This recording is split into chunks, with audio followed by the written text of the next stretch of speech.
한국 예엔지에서 우리는 색다른 탈북자를 만날 수 있었다.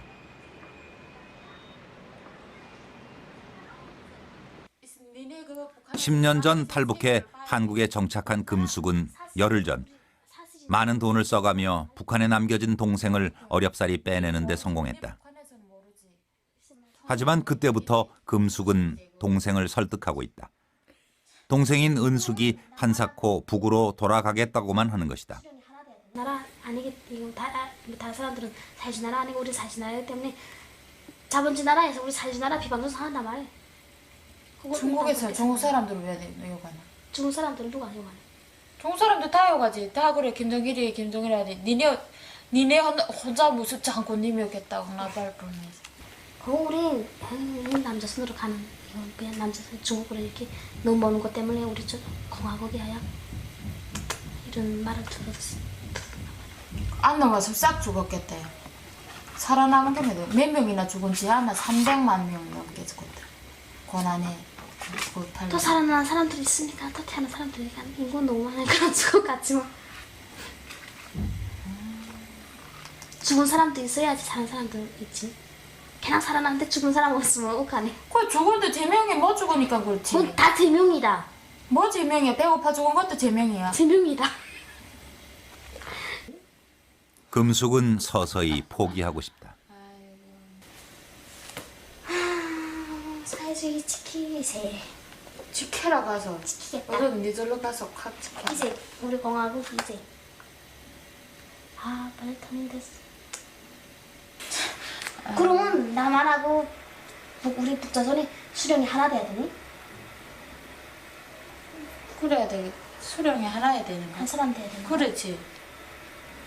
왜 통일이란 게 말 자체로 하나가 된다는 건데 그래 같은 태양 아래 태양이 두 개 있을 수 있나? 같은 하늘에. 그럼 우리 장모님 하게 생겼지. 그렇게 못 사는데 왜 자꾸 가려고 그래? 모르겠습니다. 어서 살아도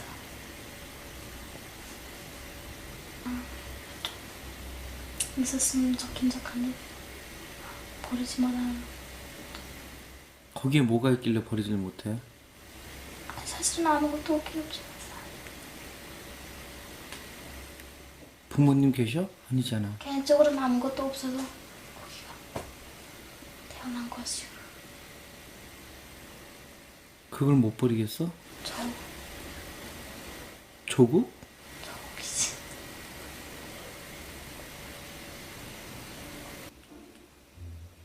10년 만에 만난 동생을 붙잡고 있는 조국.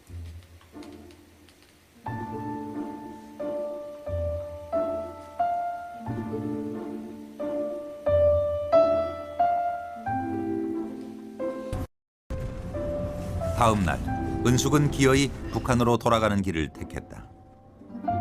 어쩌면 마지막이 될지도 모를 동생의 얼굴. 안 보내고 싶어? 어?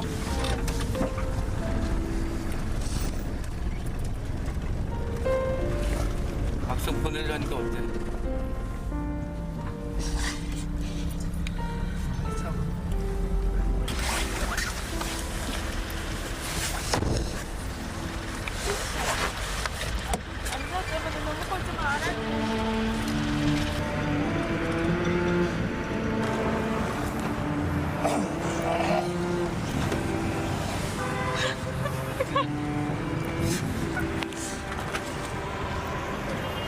보내라.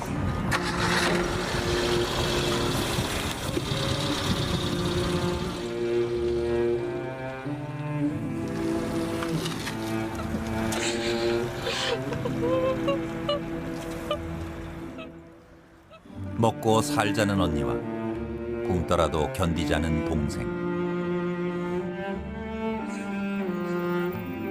어쩌면 좁고 어쩌면 넓은 이 생각의 폭처럼 지금 이 국경의 폭도 한없이 좁고 한없이 넓기만 하다.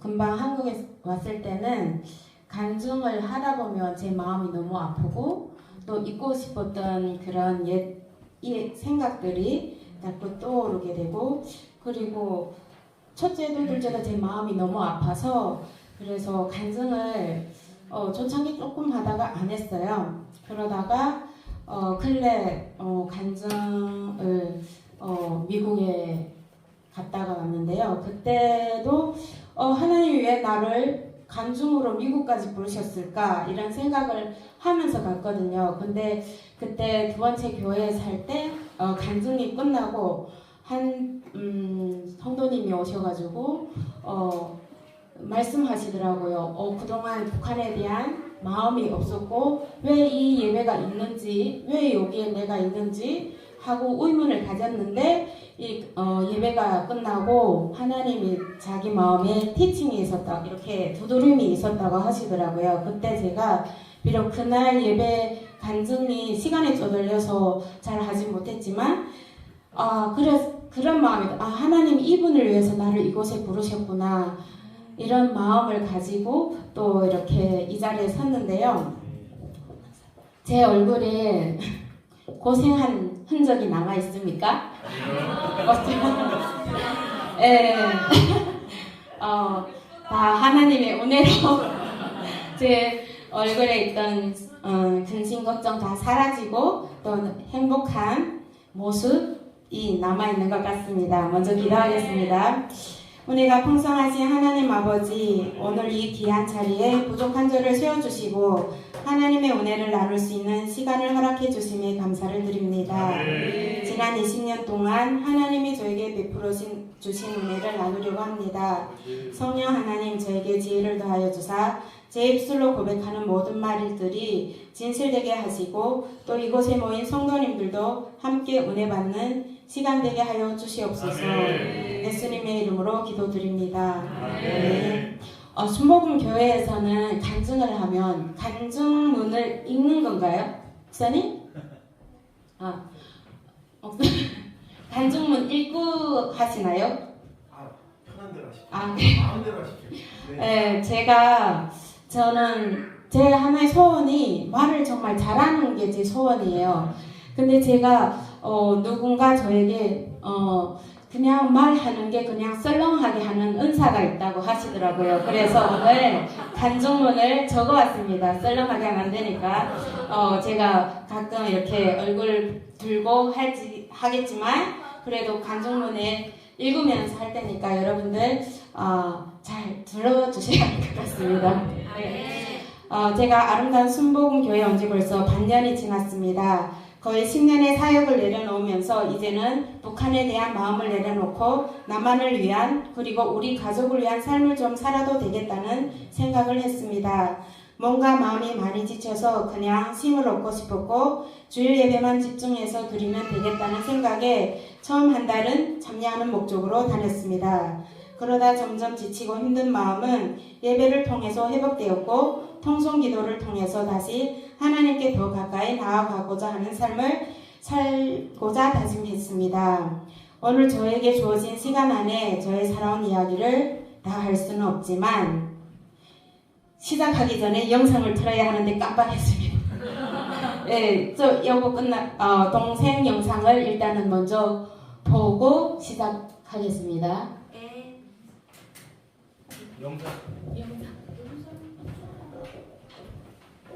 영상을 설명해 주세요. 어떤 영상인지. 이 영상은 제가 2008년도에 동생을 중국에서 만난 영상인데요. 그때 만났을 때 동생하고 한 10년 소식이 없다가 100일 작전 기도를 통해서 동생을 만나게 된 내용을 조선일보에서 이렇게 다큐로 천국의 국경이라는 다큐 3부작이 있어요. 그 중에 제 1부에 저랑 동생이 만나는 장면이 그 영상을 담은 다큐 한 5분 정도 되거든요. 일단은 그러면 나중에 마지막에 저거 할게요.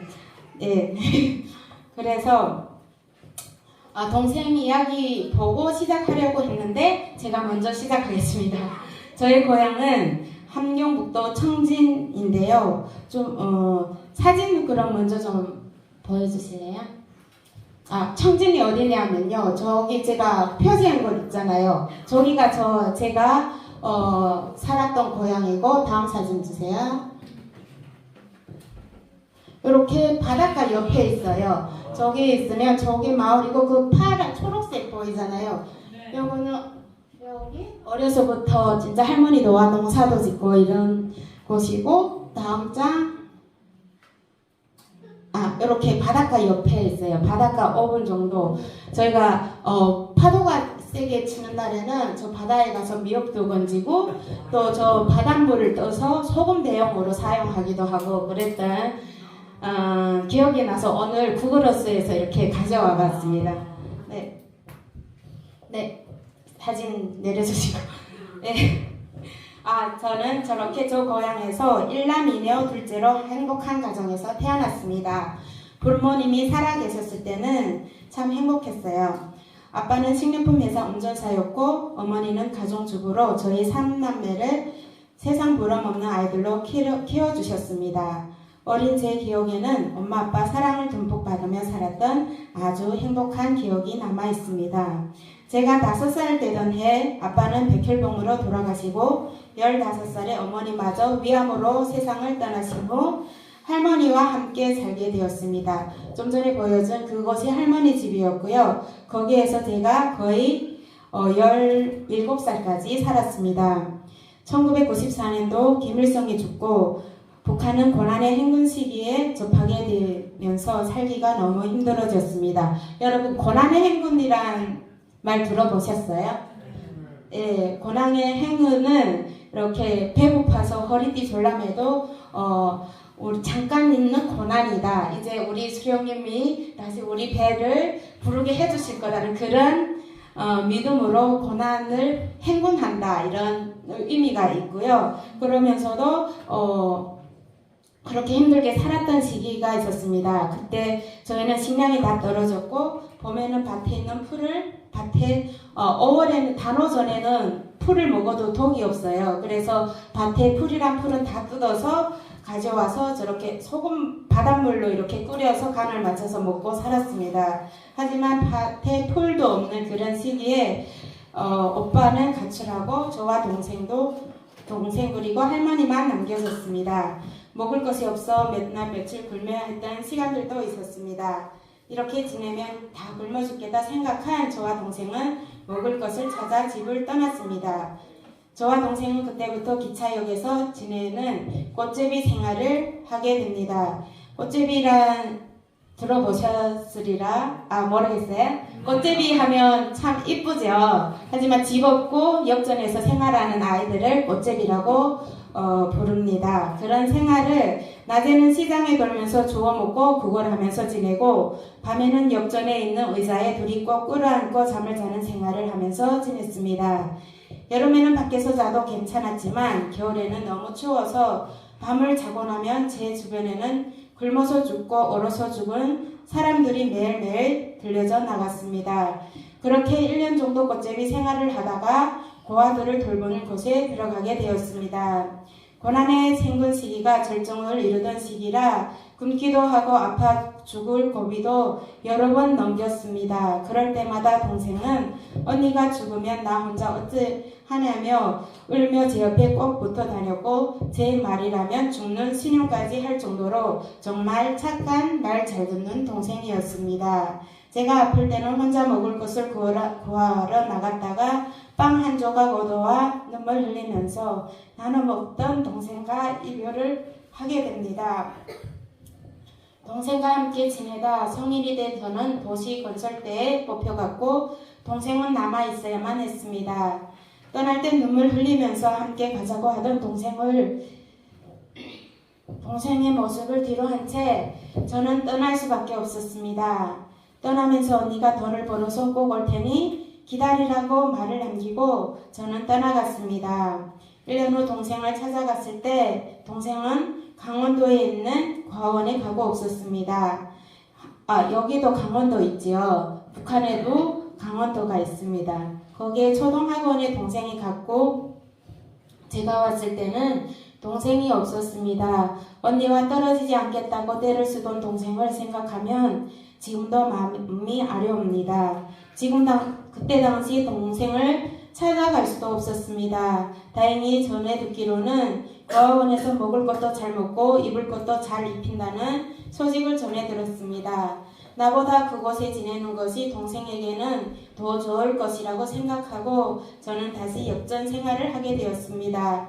낮에는 사탕 장사를 하고 밤에는 역에서 쪽잠을 자는 시간들을 보냈습니다. 사탕을 팔면 그 남은 금액으로 하루 끼니를 해결하였고 사탕을 다 팔지 못하면 사탕으로 하루 끼니를 해결하던 그 어느 날 어떤 아주머니의 제안을 받게 되었습니다.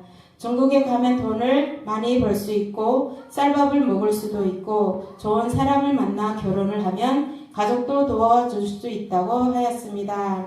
그 당시 중국에 다녀와서 돈을 많이 벌 수 있는 이야기와 중국에 잘못 가면 사람의 피를 뽑아 팔아먹는 인간들도 있다고 하는 이야기를 들어왔지만 저는 고민하지 않고 가겠다고 대답했습니다. 어차피 여기에서도 굶어 죽거나 얼어 죽을 바에는 중국에 가서 죽자라는 모험심이 발동했습니다. 그렇게 저는 중국으로 갈 준비를 하였습니다. 1998년 1월 제가 18살 되던 해였습니다. 북한의 겨울은 혹독하였고 엄청 추웠습니다. 아주머니와 저는 국경까지 걸어서 브로커도 없이 맹목적으로 산에 올라가 숨었습니다. 아래에서는 경비병들이 소리가 들려왔습니다. 눈 속에 앉아서 기다리다가 잠깐 잠을 잤는데 아주머니가 아래 경비병들이 없다고 저를 깨우면서 아래로 달려 내려갔습니다. 꽁꽁 얼어붙은 두만강을 건널 때 얼마나 미끄럽던지 넘어지고 일어나면 또 넘어지고 그렇게 기어가다시피 거의 100m가 넘는 두만강을 건넜습니다. 그렇게 두만강을 다 건너고 보니 보름달이 대낮처럼 환하게 두만강을 비추고 있었습니다. 저쪽 초소에서는 경비병 2명이 총을 메고 나오는 모습을 보고 너무 놀라 심장이 튀어나올 것만 같았습니다. 그렇게 중국을 넘어 차를 타고 시내로 들어가는 동안 저는 천국에 왔나 하는 생각을 했습니다. 북한에서는 전기불이 없어서 해가 지면 4시든 5시든 바로 잠자리에 들어야 했는데 여기는 밤에는 네온등이 거리마다 반짝이고 집들에는 옥수수며 동태며 문 밖에 걸려 있었습니다. 버스를 타고 가면서 와 하는 한어 소리가 연거푸 제 입에서 흘러나오자 함께 가던 브로커가 쉿 하는 거예요. 그래서 저는 입을 다물고 조용히 속으로 한성을 부르면서 목적지까지 가게 되었습니다. 우여곡절 끝에 중국 지하교회 집사 할머니 집에 가게 되었고 할머니 할아버지를 도우며 살게 되었습니다. 할머니 집에서 지내면서 저는 처음으로 복음을 전해 들었습니다. 북한에서는 하나님에 대한 이야기를 들어본 적이 없었습니다. 할머니가 처음으로 하나님에 대해 말씀하실 때 저는 그냥 옛 이야기처럼 들었습니다. 할머니는 하루도 쉬지 않고 말씀을 전해주셨으며 신약 성경에 대해 말씀해 주셨습니다. 하나님이 나를 얼마나 사랑하시는지 그리고 나를 사랑하사 독생자이신 아들 예수님을 나의 죄를 대신하여 십자가에 못 박히신 이야기와 또 죽으신 후 3일 만에 다시 부활하신 이야기, 그 부활하신 예수님을 믿으면 죄를 용서받을 수 있고 지옥이 아닌 천국에 갈 수 있다고 말씀해 주셨습니다. 할머니는 저에게 이 낯선 중국 땅에서 너를 지켜주실 분은 하나님밖에 없다고 하셨습니다. 중국에서 안 잡히게 안전하게 살 수 있는 방법은 딱 하나밖에 없으며 그것은 하나님을 믿고 기도해야 한다고 하셨습니다. 그 당시 중국에서는 탈북자들이 잡히게 되면 소처럼 코를 껴서 잡아간다는 소문이 많이 들려오던 저는 나를 지켜주실 분이 하나님밖에 없다는 할머니의 말씀을 듣고 지푸라기라도 잡고 심정에 할머니를 따라 새벽 예배에 나가 기도하기 시작하였습니다. 하루도 빠짐없이 하나님께 저 복송되지 않게 하나님이 지켜달라고 기도하였습니다. 그때부터 신앙의 불씨가 타오르게 되었고 하나님이 정말 나를 사랑하시구나, 탈북하던 가정을 중에 두만강을 다 건널 때까지 보름달을 숨겨주시고 내가 다 건넌 후에야 달을 하늘에 뜨게 하신 하나님을 믿게 되었습니다. 만약 하나님이 나를 지켜주지 않으셨다면 달은 하늘에 떠있고 군인들은 저를 발견하고 총을 쏴서 나는 죽었을 거라는 생각에 얼마나 하나님께 감사하던지 매일매일 감사가 넘치는 하루를 보냈습니다. 그리고 예수님이 나의 죄를 대신 지시고 십자가에 못 박히심으로 나의 죄를 받았다고 할 때 저는 얼마나 회개하고 울었는지 모른답니다. 북한에서 배가 고파 방황할 때 농장밭에서 옥수수도 훔치고 배추랑 시금치랑 훔쳐 시장에서 팔아먹던 제들도 회개했습니다. 겨울에는 남의 집 밤에는 김장배추를 훔치면서 도둑질하면 안 되는데 하면서도 굶어 죽을 수가 없어 도둑질을 할 수밖에 없었던 지난날을 회개하고 나니 이젠 죄에서 해방되었다 고백하던 그 시간들이 얼마나 행복했는지 모릅니다. 그렇게 할머니를 따라 성경 말씀을 읽고 신앙생활을 하면서 저는 하나님과 동행하는 하루하루의 삶을 살게 되었습니다. 매일매일 하나님을 알아가는 시간들이 얼마나 행복했던지 그렇게 5년을 보냈습니다. 여러분 제 말이 좀 빠르나요? 괜찮아요. 네. 그러다가 교회마다 공안들의 공문이 날아왔습니다. 탈북자들이 교회에 있는 것을 발견하면 벌금을 낸다는 것이었습니다. 교회로부터 저를 당분간 교회에 나오지 말라고 해서 저는 교회도 가지 못하고 집에서만 지냈습니다. 예배를 멀리하고 말씀을 멀리하였더니 어느덧 제 마음에 하나님에 대한 사랑이 식어가게 되었습니다. 그렇게 저는 하나님을 차츰차츰 잊고 지내게 되었습니다. 중국에서 6년을 신분이 없이 숨어 살았고 더 이상 이렇게 숨어 살 수 없어 한국행을 결심하게 되었습니다. 그때 당시는 북한 제재가 싫어서가 아니라 그냥 숨어 사는 것이 힘들고 자유로운 세상에서 살고 싶었습니다. 그래서 인터넷을 통해 한국에 있는 교회 사이트와 신문사 사이트에 도와달라 요청을 했지만 아무도 회신이 없었습니다. 그러다가 둘이 하나 선교회를 찾게 되었고 정기훈 목사님에게 구조 요청 편지를 보냈습니다. 정말 감사하게도 목사님이 연락처를 주셨고 중국에 있는 선교사님을 소개해 주셔서 만나게 되었습니다. 한국으로 갈 일정을 잡고 기다리는 중 저는 정말 궁금했습니다. 안전하게 갈 수 있을까? 한국에 가다가 잡히면 정치범 수용소에 간다는 말을 많이 들었기 때문입니다. 정말 안전하게 갈 수 있는 방법이 기도밖에 없다는 생각도 못했습니다. 기도하기보다는 중국의 길거리에 널리 있는 점을 보러 다녔습니다. 그때 저는 하나님을 떠난 삶을 살고 있었기 때문에 기도를 생각하지 못했고 하나님도 생각해내지 못했습니다. 오로지 점을 치는 곳에서 먼 길을 떠나는데 안전하게 갈 수 있는지만 물어보며 다녔던 것입니다. 2004년 10월 4일 아침에 8시 나는 뜻밖에도 들어닥친 중국 공안들에게 연행되었습니다. 중국에서 7년 동안 가슴 졸이며 살면서 그런 일이 나에게는 일어나지 않기를 하나님께 빌고 또 빌었기에 정작 나한테 이런 일이 생기고 나니 눈앞이 캄캄해지고 죽고 싶을 만큼 괴로웠습니다. 잡혀가지 않으려고 난 중국 사람이라고 아무리 때를 써봐도 이미 내가 북한 사람이라고 알고 온 그들은 인정사정 보지 않고 나를 영정에 자리 잡고 있는 변방대 구치소에 데리고 가려고 차에 태웠습니다. 꿈이라면 깨고 싶은 현실에 나는 아무 반항 없이 연행되어 갔고 또 인생을 포기할 생각도 여러 번 했습니다. 차에 오르자 온갖 두려움이 한꺼번에 몰려와 저를 괴롭혔고 손목에 채워진 수갑 때문에 온몸에 식은땀이 흘렀습니다. 이 생각 저 생각하다가 차가 멎는 소리에 정신을 들어보니 벌써 변방대 문 앞에 와 있었고 철커덕 하는 소리와 함께 저는 구치소에 갇힌 생새가 되었습니다.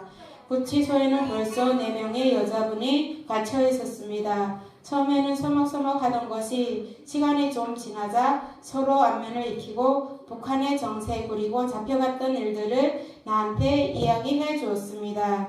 구치소 복에는 탈북자들이 묻고 가면서 남긴 글발들이 어지럽게 적혀 있었습니다. 김정일 땡땡땡 죽어서 시체가 될지언정 다시는 북한 땅에 가고 싶지 않다 등의 글귀들이 어지럽게 적혀 있었습니다.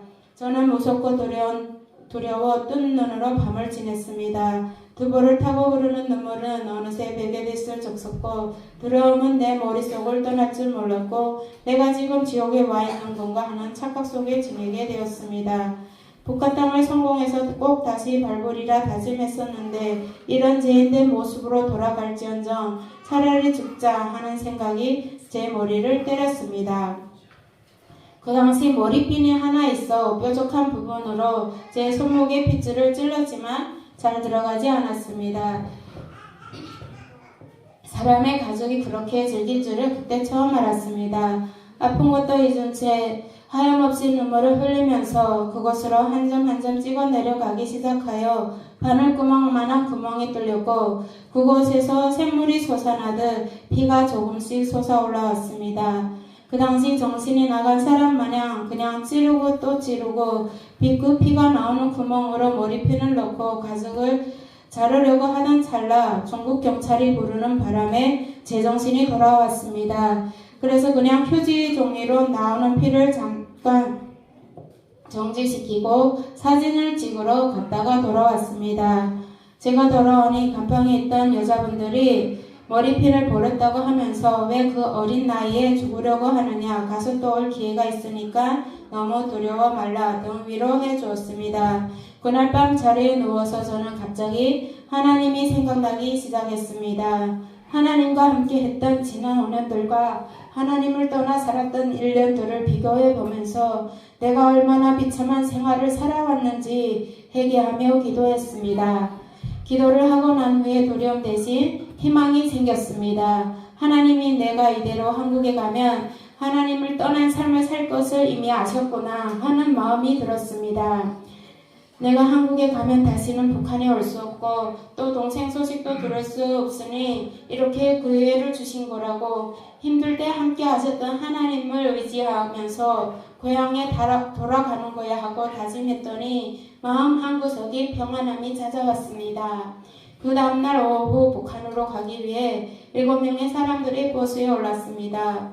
영종에서 사막까지 비록 먼 거리는 아니었지만 그 시간이 저에게는 얼마나 길었던지 가는 내나 하나님만 찾았던 것 같습니다. 중국에 와서 하나님을 간절히 찾으며 기도한 적은 처음이었습니다. 해령고두를 금방 지나서부터 보이부 지도원들이 발길질과 주먹질은 저를 떠날 줄 몰랐습니다. 그 이유는 내가 중국에서 잡히지 않으려고 머리에 염색을 들인 탓이었고 청바지 청자켓을 입었기 때문이었습니다.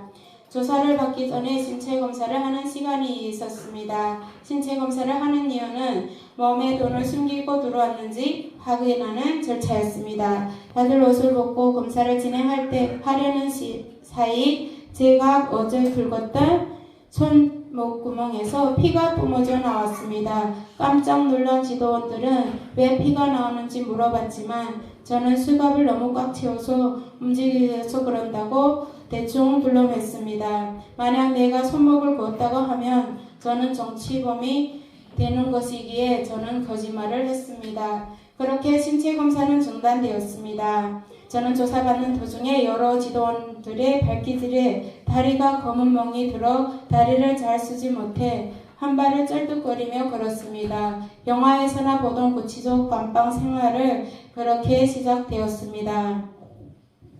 개구멍만한 구멍으로 된 문으로 감방 안에 들어가 자세한 규칙을 반장한테 전해 들었습니다. 몇 평도 안 되는 방에는 100여 명의 사람들이 있었습니다. 칸은 4칸이 있었고 바닥은 나무로 되어 있으며 화장실은 방 안에 있었습니다. 매 방에 수백 명 넘게 사람들이 90도 각으로 앉아 있었으며 모두가 다 중국에서 잡혀온 사람들이었고 그 중에는 대한민국으로 가다가 떠나다가 잡힌 사람들도 있었습니다. 그래도 저는 그 당시 중국에서 살다가 잡혀서 다행 중에 다행이었습니다. 한국에 가다가 잡힌 사람들이 한 번씩 불리어 나갔다 들어오면 얼굴에 멍이 퍼렇게 들어서 들어오곤 했습니다. 그것은 여자들은 남자들보다 낫다는 것입니다. 혹 옆방에서 남자들의 비명소리가 들려오면 머리카락이 쭈뼛쭈뼛 일어나 소름이 끼칠 정도였습니다. 조금 움직이거나 말을 하기만 하면 집단 처벌을 받아야 했습니다. 처음으로 들어간 생소한 도심으로 처음엔 얼떨결에 여러 번 움직이다가 받은 처벌은 정말 놀라울 정도였습니다. 앉았다 일어서기를 150번 했던 때도 있었습니다. 홍두가 움직여서 소리가 나면 두께의 거북스러운 말이 흘러나왔고 좀 더 심하면 집단 처벌을 받는 것이 일쑤였습니다. 우리에게 들어온 저녁은 맑은 강냉이 가루조기였습니다. 그것도 중국에서는 개도 먹지 않는 강냉이 무지가리로 멀겋게 써서 시라기를 둥둥 띄어 반 그릇도 안 되게 나온 것이었습니다. 그 중에서 제가 충격을 받은 것은 우리한테 주기 전에 구치소에서 기르고 있는 개에게 먼저 먹이고 그 다음 우리 차례인 것이었습니다. 개가 사람보다 없구나. 정녕 개보다 못한 인간이 있단 말인가 하는 생각을 그때 정말 많이 했습니다. 어떤 때는 죽에서 시력이 썩은 냄새가 났고 어떤 때는 시큼한 냄새가 나기도 했습니다. 아무리 시고 시큼해도 오랜 구치소 생활에 시달리던 사람들은 없어서 못 먹었습니다. 물론 개한테 먼저 식사를 대접하고 그 다음에 우리 차례였습니다. 구치소 안에 있는 사람들은 없어서도 못 먹는데 그 개는 먹기 싫으면 주인이 어루만져주며 어서 먹으라고 타이르는 이곳에서 우리는 하루하루를 지내야 했습니다. 감방 안에 시계가 없어서 어느 때 아침이고 어느 때 점심이고 저녁 시간인지 알 수가 없었습니다. 하지만 딱 두 가지 방법이 있었습니다. 한 가지는 조그만 창가로 비춰드는 따스한 햇살에 의해 새살창에 비낀 그림자를 보고 점심과 저녁을 알 수 있었고 그 다음은 주인이 개를 부르는 소리가 들리면 이제 밥을 먹을 시간이구나 하고 알아맞힐 수가 있었습니다. 한 이틀 지나고 나니 자연히 그 개를 부르는 주인의 목소리가 기다려졌습니다. 식사 시간이 끝나고 나면 먹은 그릇을 거두고 그 다음은 또 구식도 각으로 앉아 있어야 했습니다. 시간은 예나 지금이나 똑같이 흐르지만 그때만큼은 고역의 시간을 보낸 적이 없는 것 같습니다. 지금 생각하면 마음이 너무 아픕니다. 밤에 잘 때나 밥 먹을 때에도 자유는 없었습니다. 지정한 시간에 밥을 다 먹어야 했고 누가 말을 하거나 화장실에 말 안 하고 다녀와도 새벽 1시건 2시건 상관하지 않고 전부 기상을 시켜 처벌을 받아야 했습니다. 아침 기상을 늦게 해도 처벌을 받고 밤에 자지 않아도 처벌을 받았습니다. 그렇게 온 시간을 처벌로 보내고 새벽에 오면 또 다른 하루가 시작됩니다. 저는 구치소에 들어온 지 열흘째 되던 날 취급실에 갔습니다. 그날 아침 내 이름을 부를 때 저는 앞이 캄캄했습니다. 너무 무섭고 두려워 입술이 파랗게 질려 있었습니다. 저는 하나님께 나한테 용기를 달라고 그 고통을 내게서 떠나가게 해달라고 빌었지만 그 고통은 여지없이 제게 찾아왔습니다. 취급실에 들어선 저는 한 지도원의 발길질에 쓰러졌고 다시 무릎을 꿇고 앉아 있으면 다시 발길질에 채워 한쪽 끝에 나가 쓰러졌습니다. 그 지도원의 말에 중국에서 내가 무슨 학교를 다녔는가고 묻는 것이었습니다. 제가 무슨 말인지 깨닫지 못하고 다니지 않았다고 말하자 이번에는 몸에 차고 있던 벨트를 풀어 해조리로 삼아 마구 이들러 댔습니다. 저는 제가 왜 맞고 있는지 정말 몰랐습니다. 부둣발에 채우다 못해 찌질에 맞아 얼굴은 퍼렇게 멍이 들었고 온몸은 핏줄이 살아나 벌겋게 질뱀이 같습니다. 한참 때리더니 숨이 차서 자기도 지치는지 다시 하는 말이 교회에 다니지 않았는가, 한국 사람은 만나지 않았는가, 한국으로 가려고 하지 않았는가 하면서 또 발길질을 했습니다. 제가 아니라고 할 때마다 거짓말을 한다고 다 알고 있으니 솔직하게 말해야 살 수 있다는 것이었습니다. 다행히 저는 변방대에 있을 때 교회나 한국 사람들을 만났다고 하면 큰일 난다던 한 아주머니의 말을 이미 들었던 터라 그렇다고 인정할 수가 없었습니다. 내가 계속 아니라고 울며 말하자 그 지도원은 더 말하지 않고 나가고 다른 지도원이 들어와 또 취급하였습니다. 가고 오는 사람들의 발길질에 저는 정말 아파 견딜 수가 없었습니다. 너무 아파 소리내어 울기만 하면 더 성질을 내며 때리는 것이었습니다. 하여 저는 아프다고 소리를 내지 못하고 울음을 삼키며 속으로 피눈물을 흘렸습니다. 북한에 잡혀왔을 당시까지만 해도 저는 그래 배고파 북한을 탈출했지만 북한 입장에서는 내가 배신자로 큰 죄를 지었구나 하는 생각을 했습니다. 그런데 취조를 받으면서 저는 해이를 느끼게 되었습니다. 자기들이 그렇게 믿는 김일성, 김정일, 초상화 앞에서 어쩌면 저런 막말을 할 수 있을까 하는 생각에 이 나라는 희망이 없다. 반드시 재탈북하겠다고 다짐하였습니다.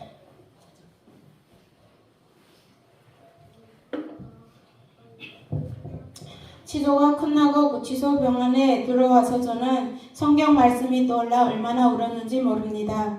베드로가 예수님을 부인했던 장면들이 떠오르면서 저는 제가 예수님을 부인했다는 생각에 하나님께 눈물로 기도했습니다. 무섭다고 아직 내 믿음이 이 정도밖에 못돼서 미안하다고 그래도 하나님 저를 버리지 마시고 저를 이 지역 같은 곳에서 구원해달라고 간절히 기도를 하였습니다.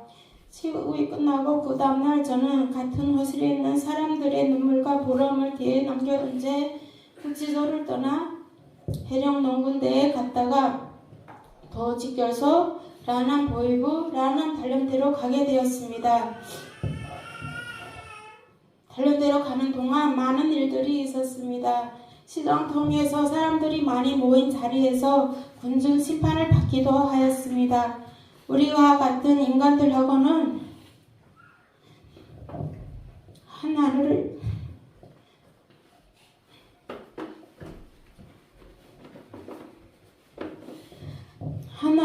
이고 살 수 없다고 외치는 사람들을 보면서 저는 이 땅은 내가 살 곳이 없구나 하는 생각이 들어 제가 의지할 분은 하나님 한 분밖에 없음을 그러니 기어코 썩어 빠진 이 북한 땅에서 하루빨리 탈출하고 싶었습니다.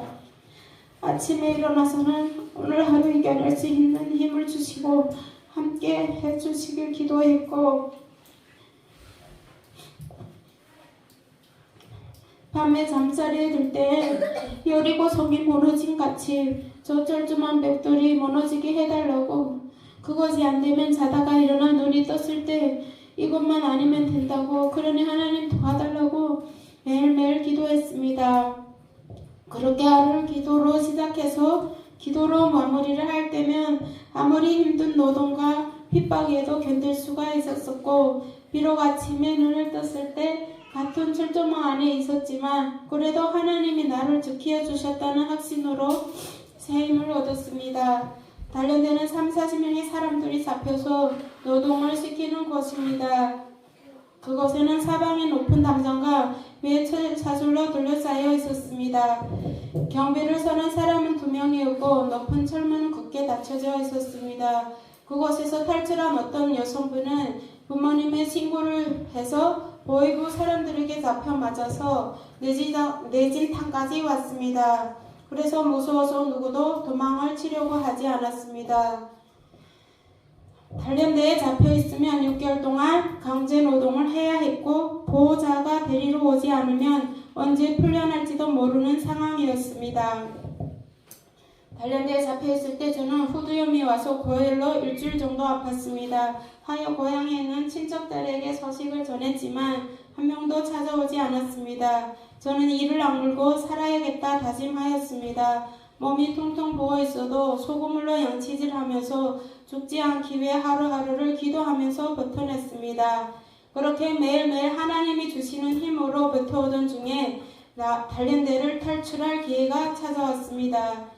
북한은 10월, 11월은 위생월간입니다. 나를 포함하여 7명의 여성들이 남았고 나머지 사람들이 외부 활동으로 나갔습니다. 그날도 청소를 다하고 저녁을 먹은 후 잠자리에 들었는데 친하게 지내던 동생이 제 귀에다 속삭였습니다. 언니 우리 도망가자라고 말하는 동생의 말이 저는 하나님의 음성으로 들렸습니다. 매일매일 기도하면서 여기서 탈출하게 해달라고 했기에 도망가자라고 하는 말 한마디에 슬그머니 일어나 동생의 뒤를 따라왔습니다. 경비병 2명은 안 보였고 보위원들은 사무실 환하게 불이 비치는 사무실에서 앉아 있었습니다. 높은 철문은 잠기지 않았지만 굳게 닫혀 있었습니다. 동생의 뒤를 따라가다가 동생이 철문을 열 때 삐그덕 소리가 나서 저는 무서워 다시 방으로 돌아가려고 하자 그런 저를 동생은 내 손 잡고 나를 문으로 인도했습니다. 우리는 그렇게 철문을 통과하고 샛길을 빠져서 동생이 아는 집으로 달려갔습니다. 내가 사망의 엄침한 골짜기로 다닐지라도 내 해를 두려워하지 않을 것은 주께서 나와 함께 하심이라. 주의 지팡이와 막대기가 나를 안위하시나이다. 시편 9절이 생각났습니다. 저는 나와 함께 하시는 하나님을 믿으면서 달렸습니다. 넘어지면서도 뒤를 돌아보지 않고 앞만 보고 달렸습니다. 여기서 잡히면 우리는 죽는다는 각오로 정말 죽을 각오하고 달렸습니다. 달리면서 저는 찬송을 불렀습니다. 나의 갈 길 다가도록 예수 인도하시니 내 주 안에 있는 긍휼 어찌 의심하리요. 믿음으로 사는 자는 하를 위로 받겠고 무슨 일을 만나든지 만사형통하리라. 무슨 일을 만나든지 만사형통하리라. 이 찬양만 부르면서 안전각에 도착하였습니다. 하나님 도와주세요. 지켜주세요만 기도했습니다. 정말 기적같이 저는 안전하게 탈출을 하였습니다. 그렇게 다시 재탈북하고 난 후에는 두리아나 청년 목사님과 연락을 취했고 북경에서 3개월 동안 숨어 지내면서 성경 말씀과 신앙 서적을 읽으면서 하나님께로 다시 돌아올 수 있게 해주심에 감사를 드렸습니다. 북경에서 한국 영사관으로 들어갈 때도 하나님은 안전하게 들어갈 수 있게 인도해 주셨습니다. 북경에서 3개월 있던 어느 날 선교사님이 영사관으로 들어가자고 하셨습니다. 두려워 떨지 말라고. 모세가 홍해를 건널 때 믿음으로 한 걸음 걸어갈 때 홍해가 갈라졌듯이 믿음으로 나아갈 때 하나님이 길을 열어주실 것을 믿고 나가야 한다고 했습니다.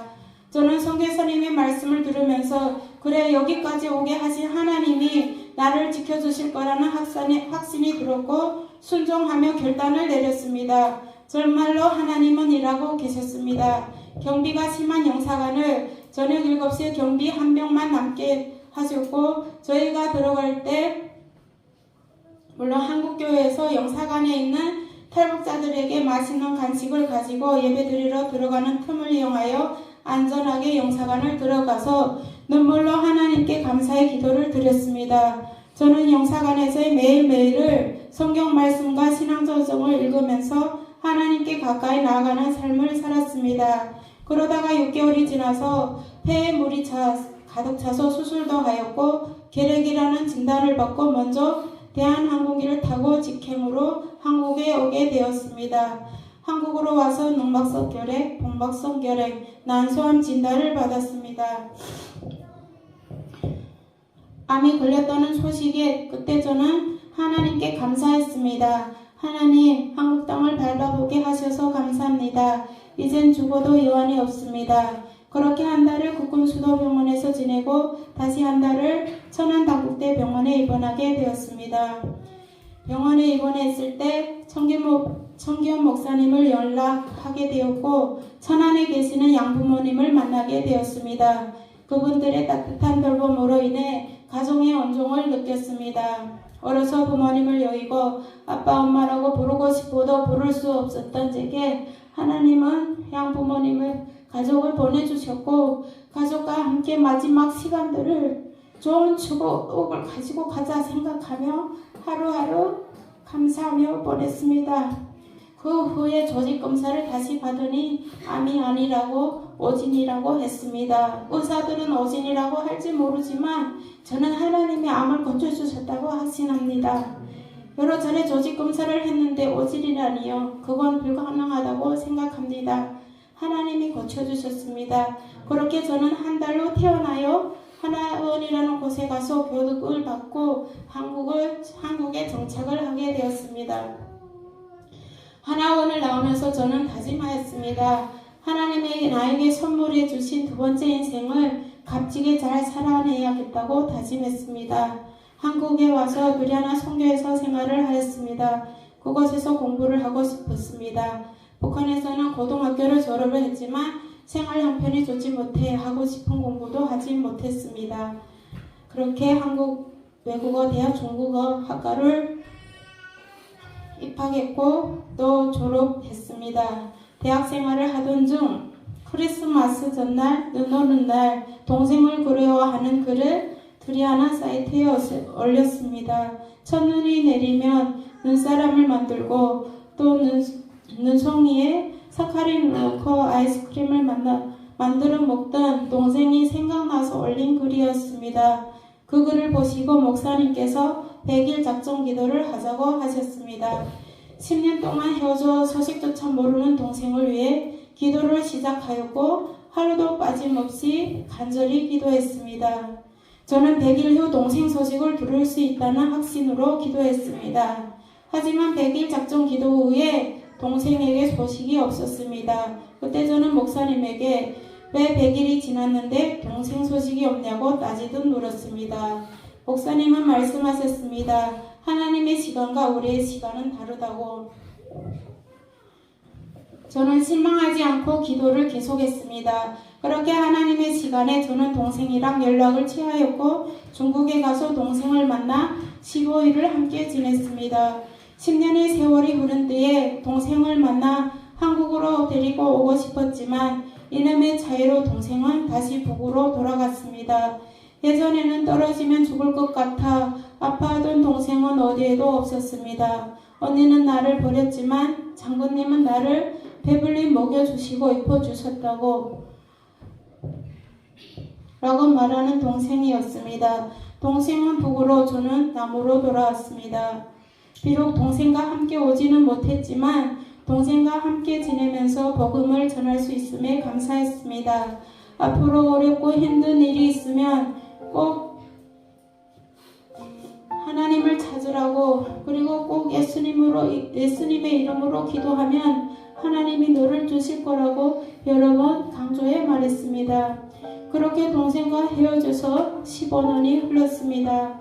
10년을 기다려 만난 동생과 15일을 함께 지냈고 그렇게 헤어져 다시 15년이 지나갑니다. 누군가에게는 쉽게 연락할 수 있는 가족이 저는 왜 보고 싶어도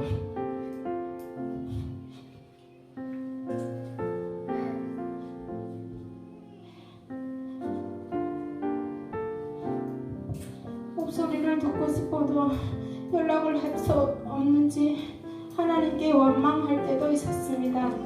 하지만 그때마다 하나님이 저에게 차고 넘치게 채워주신 은혜를 생각했습니다.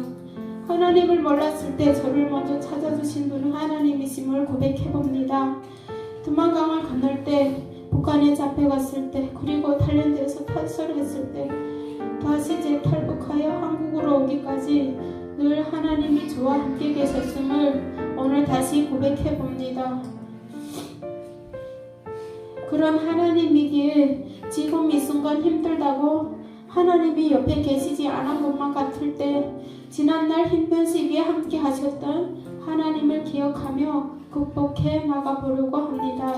저가 만난 하나님은 하나님의 적정한 때에 가장 좋은 것으로 채워주신다는 것을 믿기에 오늘도 감사합니다. 이념의 차이가 저희 두 자매를 갈라놓았듯이 아직도 북한에는 김일성 일가에 속아 살아가는 사람들이 많기에 북한을 위한 기도가 절실한 때인 것 같습니다. 우상숭배를 하면서도 그것이 우상숭배임을 알지 못하는 저 땅에 하나님의 복음의 불길이 다시 타오를 수 있기를, 그리하여 복음으로 하나 되는 나라가 될 수 있기를 많은 기도 부탁드리며 저의 간청을 마치겠습니다. 감사합니다.